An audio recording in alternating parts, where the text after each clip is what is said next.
Welcome to the Sam and Joe VA Show, where we teach women just like you how to start and scale a thriving virtual assistant business.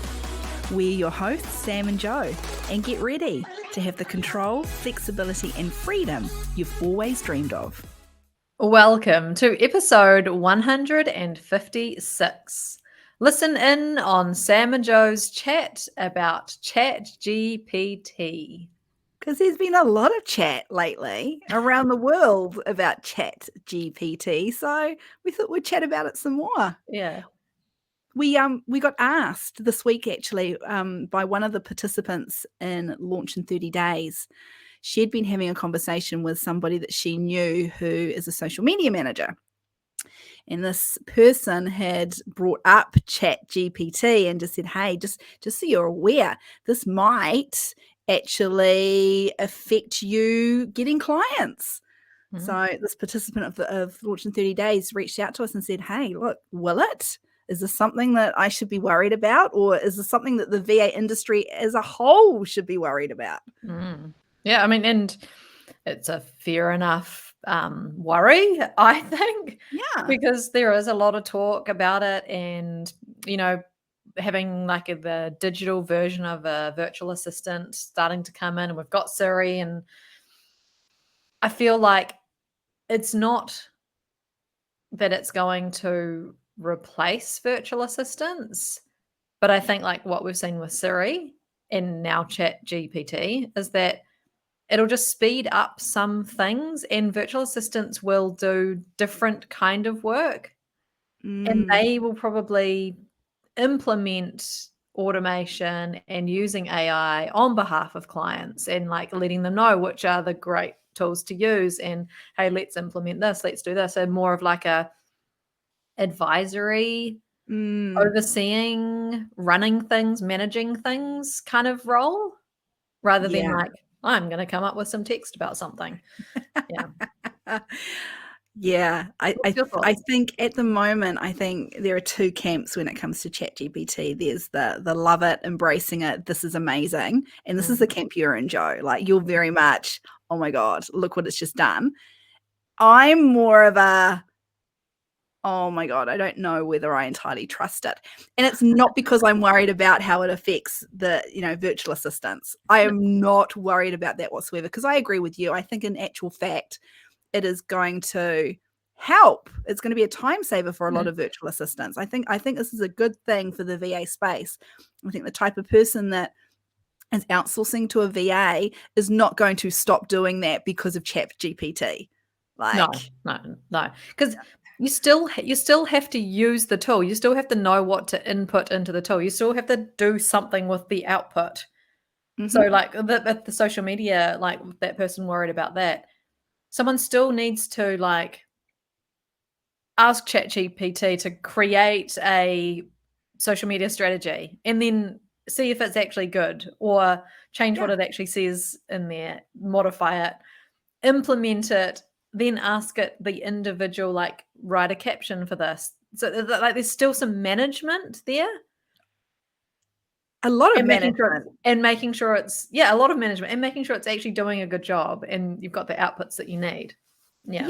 Like if social media isn't your client's jam, they are wanting somebody to take it off their plate so they don't have to worry about it. It's not necessarily because they can't come up with the words.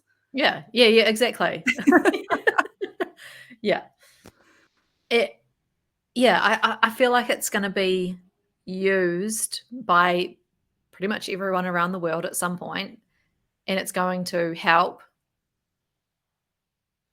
speed up a lot of things. And I don't think virtual assistants should be afraid of openly saying that they are going to use it. Like, I don't think it needs to be a secret or like hidden or anything from clients. I don't think clients are going to have a problem if they use it either. Oh yeah, I think you need to be open about it. If you were going to be using it for on behalf of your clients and they don't know that you are going to be using that, I think a conversation needs to be had. I mean, we were talking to somebody recently who they were outsourcing some of their social media, and she made a comment at the end of this particular conversation, and she's like, But, you know, I'm pretty sure she was using Chat GPT, which I thought was really interesting. I thought, well, have the conversation. Have the Yeah. conversation.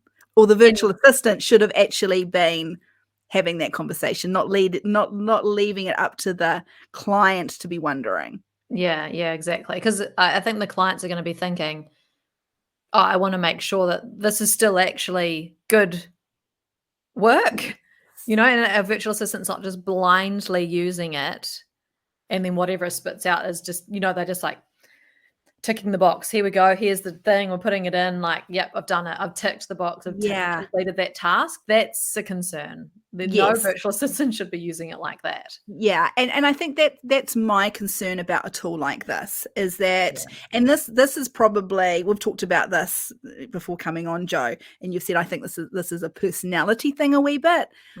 I've definitely got a concern, putting aside my major concerns about how this is going to affect our children at doing their homework and coming up with original ideas and things like that. So that's my major concern. We're going to put that aside and just focus on the VA space. My concern in the VA space is that VAs are going to, if they start relying on it too much, whether that's for their own business or their clients, they're going to lose their brand voice. Like having a personal brand or a strong brand voice is really important in order for any business to stand out from the crowd. So, and you know, I've had a little tinker, and I definitely, what I was asking it to provide gave me some really good starting points, but it didn't sound like me. It didn't have the Sam personality. So I knew that, okay, I'm going to take that idea, but I still have to rewrite it and make it my own anyway. Yeah. Do you think then, so say it can't write in your brand voice because it doesn't know your brand voice like straight off the bat, right? So do you think that you would get more comfortable if you could train it to understand your brand voice and like, or would you even want to? Would you even want to train it to know your brand voice so that it could write like that? And if it did, would you then be like, okay, cool, I'm gonna let it write things for me? Or would you still need, for your own values and integrity, to have written it yourself? Oh, that is such a good question. Oh my God. Like, it would make sense to, like, if it could absolutely capture somebody's brand voice that isn't famous. Like, I've seen Ryan Reynolds. He's used it on one of his Mint Mobile ads, and it's hilarious. And it's almost captured it to a T, but then he's famous. So of course the bots, or however it works, would have information that it could capture in order to know the types of things or the words, the language that Ryan Reynolds would use, right? Yeah. But how would it do it for just a general Joe blog, someone that's not famous? Then you could copy and paste lots of things you have written into it and say, I want to train you in my brain voice. Here's a bunch of things that I've written previously. Oh, so I'm torn because I get that somebody that's super busy, and we can be super, super busy and not have time to create our own content. And so sometimes it doesn't get done because of that. Like, I could totally see that would be very, very tempting. But there is definitely a side of me that goes, but it's not me. Yeah. Is it integrity? Is that the right word? Yeah, maybe it is. Or Like, authenticity. yes. Authentically you, maybe. So this is my thoughts about why you aren't so like, Chat GPT is amazing, I'm going to use it all the time, is because your personality style is very people focused. Yeah. It's very like integrity, my values as a person, the connection between people, that being really authentic, super people focused, the fun, the energy, that kind of stuff. And I think Chat GPT is in direct conflict with that. Very much so. And it would be very hard for your personality style and others who are that similar personality style to really like embrace it. Yeah. I think because I'm more task focused than people focused. Task, I'm like time saving. Yeah. Amazing. Anything that I can do to do something faster and save time, I'm all for it. Yeah. Yeah, you are. That's you. Interesting, Absolutely. hey? Yeah. It's been really interesting navigating this new tech. Well, it's not new Yeah. tech. Yeah. It's new to us. Like, this is old technology that for the first time it's available to everybody. Yeah, yeah. Like the actual It's technology, become mainstream. yeah, it's been around for a while. Like, I think media, for instance, they've been using it. But there's still real life journalists that are doing the work. Yeah. Yes, because someone still has to use the tool. Yeah. Someone still has to put the inputs in and do something with the outputs. So yeah, like if you're worried like, oh, this is going to take my job, I don't think it's going to take your job necessarily. It might if you don't embrace it and use it to your advantage potentially, or like kind of do a little pivot in like how your Yes. messaging comes across, what you're pitching, what your service offering is, and like kind of leveling that up. I think that is a risk if you stay as a low level virtual assistant or a low level copywriter or a low level whatever. Yeah. I think that's where you could get left behind. Yeah. But I And don't think it's going to replace jobs. Like so many jobs are no. just going to go. Like journalists, they've still got jobs, right? Yeah. Even though Yeah. they've been using that technology. Mm. It's interesting, isn't it? I think there's a balance, but I hadn't thought of it until you've just said it, Joe. Like, you don't want to be left behind when it comes to tech. And Mm. I think clients and leads expect there's an expectation that the virtual assistant that is supporting them or that they're talking about potentially supporting them are tech savvy. Like, they're going to need to know the basics at least about this tool Mm. because you're going to be asked about it.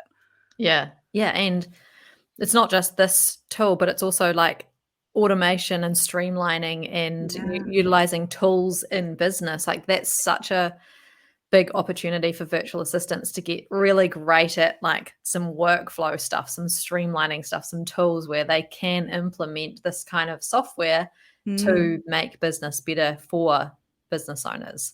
I yeah. think that's going to be around for a long time because there's always going to be new technology that's coming out and better ways to do things. So I think it's an opportunity. But let's talk about some things that we've used it for. That's Yes. kind of cool. Some As things that we use reluctant for. as I was, and I should just say, like, I want to thank you, Joe, because I think you knew going in that you would have to tread carefully in terms of how much we introduced it. Like, you've eased me into it in such a way that I haven't felt a lot of pressure, and you've immediately gone, okay, she's going to fight me on this, so let's start off small. So Mhm. ups to you for manipulating me in such a way that you've introduced it so carefully that I've gone, okay, well, maybe it's not so bad after all. That was probably quite subconscious. But yeah, like I felt your resistance and I was like, okay, well there are definitely some things that you'd be okay with us using it. Like Yeah. we used it mostly in the beginning for coming up with ideas for different options for podcast episode titles, Mhm.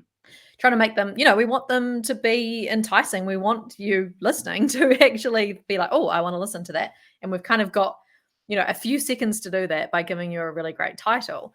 So did do you agree that it really helped us come up with some great Oh, options? yeah, but it's really funny, like, as you were just talking about it, it's this integrity. I wanted to jump in immediately and make sure everybody listening is very clear on the fact that we have still come up with the ideas and the Yeah, topics of conversation. We're yeah. just talking about what we then call the title of it. Yes. But that Yes. was my instinctually, I'm like, "Oh, they're going to think that like we haven't come up with the ideas ourselves and that we're not being ourselves." And I just had this moment of panic when you were talking about it. Yeah, because it's really important to you, like that your ideas and what you are teaching and what you Yeah. are saying is you and not a robot that's like given you that idea, right? Because I think this I almost wanted to say to those in launch in 30 days, like, we promise you this is all us. We have not used Yes. Chat GPT to create the content inside the course because that would be a real like against my integrity. And I bet you, and this worries me, there are going to be so many online courses that are created by Chat GPT, and someone who's a really great marketer is going to be able to market the crap out of it and sell it and then deliver something really subpar. That worries me. That even hadn't occurred to me, and now you brought it up. Now that's a worry. Like wasn't even worrying about that beforehand, and now that is a worry. Thank you, Joe. Yeah. So I think, like, if you are looking for courses online, you like need to check and make sure that this person has the knowledge, the experience, the expertise, that they have actually delivered what they do believe and think, and their ideas. Because Do you think we're going to see that more and more as more and more people embrace it? Do you think we can expect people to be transparent about that? Like, I mean, there's no laws around it. well, it's moved too fast. They can't make regulations about that in government, and it's too fast. Yeah, I actually wanted to. I wanted to say on the sales page somewhere, this is not being created by Chat GPT. This is our own work. Because I follow people on Instagram. The algorithm has obviously picked up that I like marketing and Chat GPT and like ideas for making money and that kind of stuff. And so that I get targeted those people all the time. And so what I see on there is people saying, this is what you could use Chat GPT for. And I have seen them talking about creating digital products and courses. And I'm like, this is not okay. This is not okay. Not when you think about the amount of time and effort and knowledge and experience that we have put into creating our products. Like, that would be gut-wrenching. It's not that I think, oh no, competitors are going to take us over. It's not that. It's what is actually being delivered is not tried, true, and tested. Yeah.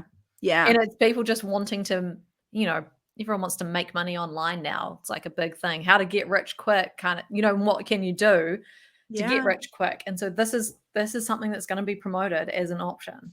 Oh, that's scary. Yeah. That's scary. And then, those people that are relying on Chat GPT to create everything for them, like, how do you know what it is you're then putting out on the world is unique? So putting aside whether or not it actually works, but is it unique, or is everybody in the industry that you're in searching for the same things? Yeah. Because we all know about keywords and key phrases and stuff. So a lot of us will be searching for the same thing to create similar things. Yeah. It's all just going to be same. So I've done a bit of a test to see whether putting in the same thing in like in a different like web browser or a different chat or whatever has given different results when you've asked the same thing. And it does give something different most of the time. And then one time it was different, but I asked it to write like some messaging as an example for the course and to teach them how to use it, not part of the course.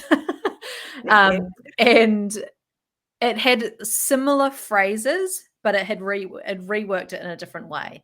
So I don't think it's going to be the exact same, because I think it also depends on the prompts, but I think there's going to be a lot of similarities. Like if every virtual assistant used it to write a blog post about the benefits of hiring a virtual assistant. Exactly. Very same. Nah. 0 to 10, do not recommend. Horrible, right? Horrible. I think it's going to come down to learning how to put in the prompts that gives you the best result out of Chat GPT. Because it's not just about like, oh, I'll write a blog post on this. It's like, you got to get really specific about length and how you want the tool to act and like what key messages you want in there, what the outcome, like it's not as simple as people might think to spit out a blog post that's actually good. Well, I mean, how many times have you struggled putting in the correct search term in Google in order to get the results that you actually need? And this is next level in terms of narrowing it down and getting really specific as to what you need. Yeah. So there's going to be some skill involved. You're going to have to get used to it, right? And know what it Totally. is you need to use. Okay, so we talked about that we've used it. You eased me into using it with the titles. I think you said manipulated you. Manipulated into the titles of our podcast episodes. What else have we used it for? I've used it for coming up with a very low risk sponsorship agreement. That's right. Yeah. So I put in all of the what the sponsorship for, this is for the awards, what the sponsorship involved and all of the details. I gave it a lot of detail and said, can you work this up into an agreement? And I think it did a great job. I mean, there was errors in there. I needed to go fix it. We did a thorough review. Yeah. I think that's the important part, but that was kind of cool that it could come up with It was kind of cool. And we're also pretty familiar with legal documents as well. So I think we know. And as you said, that is yes, it's a legally binding document, but it is a very low risk one. So I would not be recommending you use Chat GPT for something that is potentially going to cause you headaches later on. This was very I would not use it for my service agreement. No. And we should say, going back to, is this going to replace real people's jobs? So yes, you used it to create the first draft of this very low risk agreement. However, we should point out that how many times have we been speaking to our legal team in the last 2 weeks? Yeah, about other contracts and other legal requirements. So we still go to our legal teams, both here in New Zealand and Australia. We're still paying them. Yeah. It's just different. Yeah, there's a lot more risk involved in having a robust service agreement for clients who potentially spend $30,000 with you a year. You've got to make sure that is robust. Yes. Yeah. Yes. What else have I used it for? Oh, it's all coming out now. What else? Just gonna go have a look. I mean, we still engaged and spent. We invested heavily this year in a copywriter. Yeah. We could have used Chat GPT, but we didn't, because we knew investing in an expert copywriter who could chat with us and really get in our heads and really nail that brand voice and what our values are and what's important to us. It was worth the investment. I don't think at this point anyway, I don't think we would have got the result that we got from a real person doing that. Absolutely not. No, there was a lot more to it than just writing the copy. It's getting in the head and doing the survey and all sorts of things that our copywriter did before that. Yeah. Before even writing anything. Yeah. Super, super valuable, paying for the expertise and that strategic kind of view. Yeah. Yes. Oh God, hit me. What else? This is all new to me. From whatever Joe says from this point on, I don't know about. I wanted to know how the business model for subscription boxes worked. So I was like, that's interesting. That's intriguing to me. And so then this is the business model. It typically works like this. And I was like, oh, that's cool. That was just for my own knowledge. Gave it a whole bunch of information. I wanted it to help me try and explain what KPIs were. Oh, so giving me some good ideas and thoughts on what is a KPI, what are they used for, to try and start the wording that we put then into the vault for that section where we did a whole thing and template on KPIs. So I wanted some knowledge around describing that. Yeah. That was cool. So why did you go to Chat GPT and not Google that? Yeah, interesting, eh? Yeah. Why did I? Because I wanted it to be a culmination of lots of different people's thoughts and lots of different things that are on the internet and kind of pull them together. Okay. Whereas Google, I felt like I was going to get maybe the opinions of some people. This is the culmination of opinions, maybe? Okay, so is this Yeah. an opinion versus fact? Or are we Oh, assuming that everything that Chat GPT spews at you is actual fact? no, I've never assumed that. And I never will assume that because Okay. yeah, that whole like, is it fact or is it opinion? So fact is very subjective. Like some people who say this is the truth and believe that it's the truth, it may not actually be the truth for everyone. And it's Mm. perspective and stuff. Yeah. So I think everything on the internet is someone's opinion. Yeah, because Interesting, I said that word anyone can right. put anything on the internet, right? Yeah.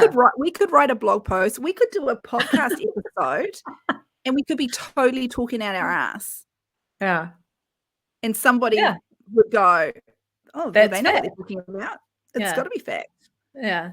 Do you know what else I have done? I don't know how it knows this, but I've asked it to like, what are the key lessons from a certain book, or what can you write a book summary for this particular book so that I can get the key points?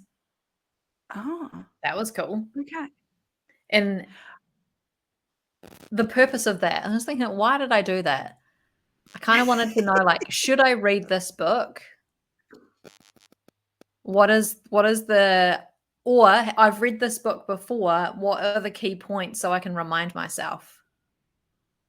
I was gonna say, you're asking ChatGPT whether or not you should read a book? You're asking a robot if you should read No, something? not I'm not saying should I read this book. It's like give me the key lessons or the key learnings or the key points or the book summary, and then I'm going to read that and be like, oh, that sounds cool. I want to know more about that. I'm going to read that book. Okay. So you Kind of like didn't think checking whether it's going to Google be the good. book and read the synopsis that the No, author because or the publisher. that's promoting it. That's marketing. They're going to be trying to say why I should read it, They're gonna but okay. ChatGPT doesn't have an opinion on whether I should read it. Okay. Maybe, yeah, yeah. God, this is I so interesting. coming up with ideas for things. And I feel Ah, like that's the no-brainer. That's the no-brainer. People should use that, like, no. See that this is where I'm just like, no, it should be your idea. right. It should be your it's like okay, so it's like the pod if we use the podcast as an example. I don't want to be asking a robot in basic terms what we should be talking about. Like I want to use our brains and I want to use our expertise. Like we know what we should be talking about. Yeah, it's got like comes down to an integrity ideas thing, hey, for you. Oh, really, really does. Yeah. And I want to come up with new ideas. I want to be talking about stuff that other virtual assistant coaches aren't talking about. Yeah, and make it really unique, right? Have that point of Yeah. difference. Yeah. Yeah. Like, It's and we've definitely interesting. got episodes that there is no other virtual assistant coaches with podcasts that have been talking about. Like, we've got loads of those. Yeah. So any final thoughts, Sam, on Chat GPT? Yeah. Okay. So at the start of this episode, I was like, yeah, I think we need to embrace it somewhat, but still be wary. I think talking about it more, I'm just like, no, this is like, I really don't feel comfortable still.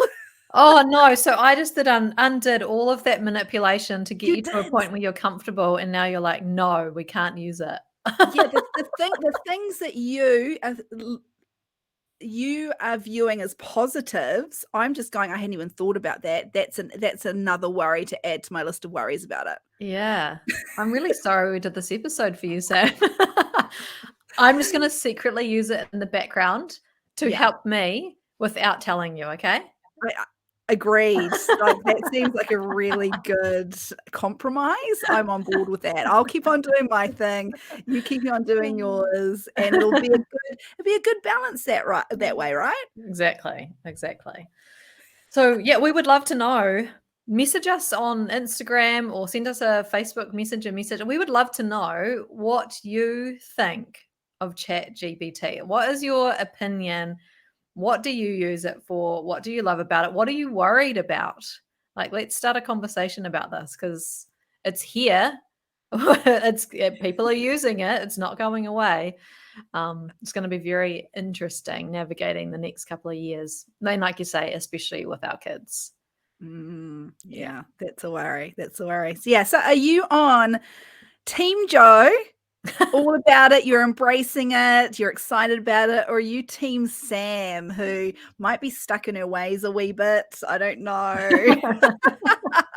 On one hand, doesn't want to be left behind, but on the other, still has a lot of concerns about losing that integrity, losing that brand voice, losing your uniqueness.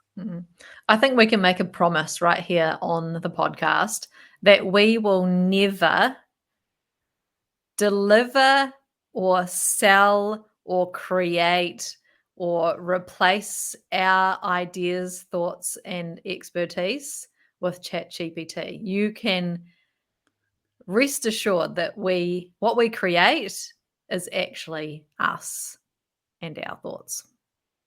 Thanks for listening to this episode of the Sam and Joe VA Show. If you'd like to find out more, head to the VA Foundry website to check out the mastermind and the amazing resources, courses, and coaching.